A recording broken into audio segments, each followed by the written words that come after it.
बिस्मिल्लाहिर्रहमानिर्रहीम। अस्सलाम वालेकुम व्यूअर्स, कैसे हैं आप? उम्मीद है आप सब ठीक होंगे। आज का व्लॉग हुंज़ा का है। मैं आपको वादी हुंज़ा लेके जा रहा हूँ। मैं इस वक्त कराक्रम हाईवे पे हूँ। इसको KKH भी बोलते हैं। और इसी तरह रास्ते में जो भी पॉइंट्स नज़र आएंगे आप उनको एंजॉय कर सकेंगे। साथ कैप्शन भी मेंशन है, तो वीडियो को एंजॉय करें।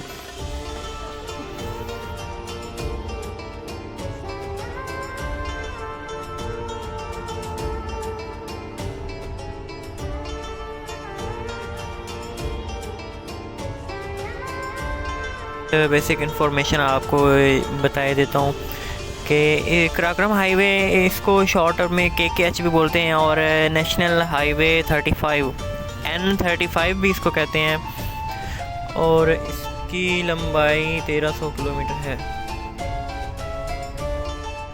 पाकिस्तान में ये हसन अब्दाल से शुरू होती है और चाइना काशीगर तक जाती है। तो टोटल 1300 किलोमीटर पे मुश्तमिल है। जिस तरह मैंने बताया है कि इसको नेशनल हाईवे 35 कहते हैं, N35 कहते हैं, ये पाकिस्तान में कहते हैं। और जब ये चाइना में एंटर होती है तो चाइना वाली जो KKH है उसको नेशनल हाईवे 314, नेशनल हाईवे 314 इसको कहते हैं। तो ये पाकिस्तान और चाइना की दोस्ती की एक मिसाल है, और पाकिस्तानी गवर्नमेंट और चाइनीज़ गवर्नमेंट के ताउन से ये बनी थी। इसी तरह के खूबसूरत नज़ारे आपको इस व्लॉग में देखने को मिलेंगे। KKH कराक्रम हाईवे ये 1962 में बनना शुरू हुई थी और 1979 में ये मुकम्मल हो गई थी, और आम आवाम के लिए इसको 1986 में खोल दिया गया था।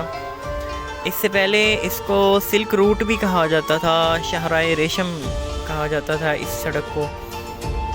और इसको बनने में 810 पाकिस्तानी तकरीबन और 200 चाइनीज़ वर्कर जो थे वो मर गए थे।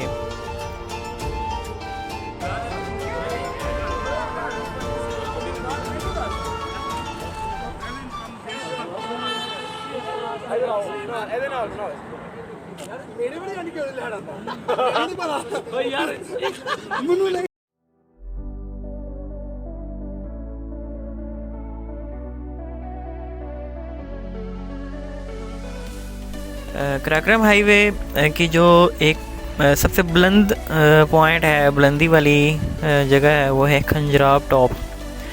इसको चाइना बॉर्डर भी बोलते हैं। तो ये कराक्रम हाईवे का सबसे बड़ा पॉइंट है, वो मैं आपको अगले व्लॉग में दिखाऊंगा।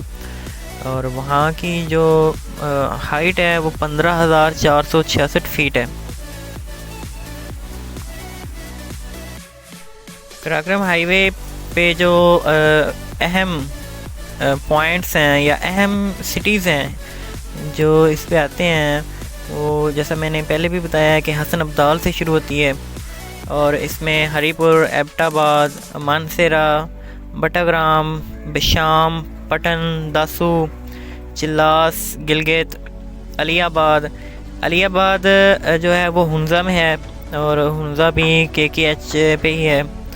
और इस व्लॉग में मैं अलीयाबाद वाला पॉइंट भी आपको दिखाऊंगा। उसके आगे गुलमित है, सोस्त है, खंजराब टॉप है।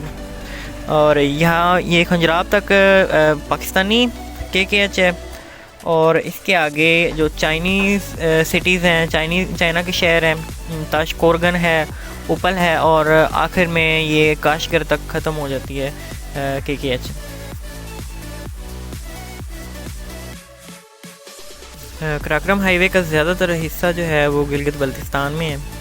और गिलगित बल्तिस्तान में इसके साथ साथ इंडस रिवर बहता है KKH के साथ साथ, और ये तत्ता पानी का मुकाम है। इसके अलावा आपने नांगा पर्वत जो पहाड़ है वो नज़ारा देखने के लिए लोग जो सफ़र करते हैं, फेरी मीडोज़ जाते हैं, वो भी इसी रोड पे ही है। एक मकाम रायकोट के मकाम पर है। वहाँ पे अगर आप अपनी सवारी पे आते हैं तो आपको अपनी सवारी वगैरह वहीं रोकनी पड़ती है, और वहाँ से जीप वगैरह पे आपको ऊपर जाना पड़ता है, फेरी मीडोज़ और नांगा पर्वत।